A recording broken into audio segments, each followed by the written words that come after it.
Hey guys, Rick Taylor here. Welcome to Tech Tips with Rick.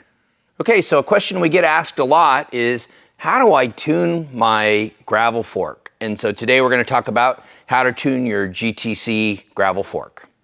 Okay, so a few of the vital settings on this are a rebound adjuster, and that controls the speed that the fork will rebound back or return back to the normal position, neutral position, after it's been compressed. And so that's important to control how fast that comes back and maintain grip or traction of the tire on the ground. Second thing we're going to want to look at is air pressure or spring pressure, and that dictates our sag. And so what sag is how much you move into the travel, and that dictates kind of your neutral point. Generally speaking, you want to have about 15 millimeters of sag on this 40 millimeter travel fork. And so what that does is, sitting in that neutral point, if you hit a bump, it can compress upward and absorb that variance in the terrain. But if you're going along on even terrain and it drops off, you want that negative travel to be able to drop the fork down into that void, and that maintains traction for you. So that's the reason we don't want this completely topped out with you on the bike. You're basically kind of floating on a cloud in between with the way we've set this up. So to determine our sag, the first thing we want to do is make sure that our compression damper, which is at the top, is turned all the way off. In other words, in the open position, so there's no compression stroke damping on. Next thing that we will do is move this O-ring all the way down to the seal here. Okay, and then if you can lean your bike up against a stationary object and carefully climb on the bike and weight the bike by sitting on the saddle and your pedals, and try to get your hands up on the handlebars evenly. You can also have a friend help hold you up. Put your weight on, but do not bounce on the fork, and then come back up. Okay, so then we're going to take a measurement of that. Okay, and we're right at 15 millimeters. So in this case, we're set up correctly. Now, if we had too little sag, we would go ahead and turn the air valve here.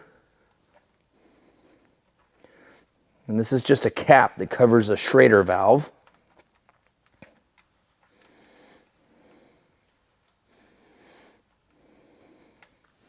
Remove that protective cap.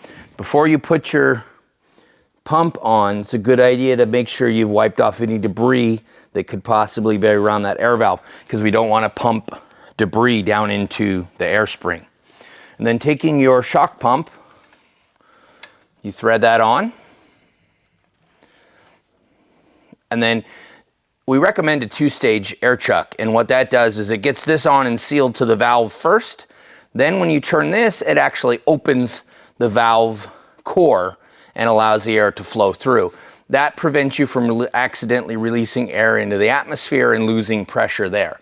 Okay, so then we're going to take a look and see where we're at pressure-wise, and probably go in 10 psi increments to start. And if we didn't have enough sag, we just release a little pressure there. Okay, and then you're going to do that process again. You'll push the O-ring down, you'll sit on the bike and test that.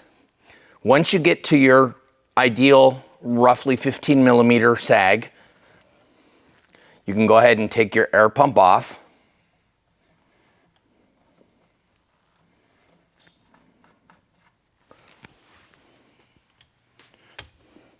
Put your air valve back on. It's recommended to do this before you do any riding.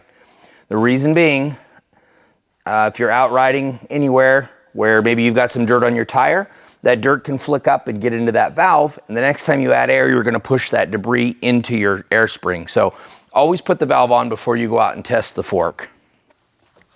The next thing we're going to set up is our rebound. The rebound is here at the bottom of the fork leg on the drive side or right hand side of the fork, and it's this red knob here. So what we want to do is, if we want to speed up the rebound, in other words, how fast it comes back, we can speed it up by turning it counterclockwise. In other words, it rolls towards the back of the bike, okay? And you'll push on that and see that it's pretty fast right now. If we want to slow that down a little bit, we can turn it and it will slow down. The ideal setting really is specific from rider to rider and your personal preference, but generally speaking, you want the rebound to be as fast as is comfortable for you. In other words, if it's coming back so fast you feel like it's knocking the bar out of your hands and you're losing control, or it's topping out very hard, slow the rebound down. But keep in mind that if you slow the rebound down so much that it's very slow to react and you hit a bunch of small bumps, it's going to compress. It takes more time for the fork to come back down, which means the next bump you hit, you're going to still be into part of the travel. So you won't optimize or use the full amount of travel that you have if the rebound's too slow. The best thing I can tell you is to play around with it, ride your local loop or course that you like to ride, and try it with different settings, see what works best for you. The last thing we're going to talk about is your compression damper. This fork has a cool feature. It has detents that click between each setting. You can go from full open, which doesn't affect the compression at all, to fully closed, which actually locks it. So if you're doing a heavy, long extended climb, you can lock that compression out and basically have kind of a rigid fork for climbing. And then if you're in a situation where you want some damping, so it's not fully active pogoing on you the whole time you're climbing, say for example you're standing and climbing something very steep, instead of locking it completely and losing that suspension feature, sometimes you want to set that right in the middle. And what that does is that allows you to stand up, and it reduces the input that your weight has up and down on the fork. But if you encounter an obstacle, the fork will let the tire climb up and over the obstacle. If it was completely locked out, you'd hit that obstacle solid and it would be hard to go up and over it. So the compression damper is your friend when it comes to tuning, especially for climbing. Those are the basic setups. If you have any more questions, you can certainly reach out to us, and also check out the service and install videos at kssuspension.com.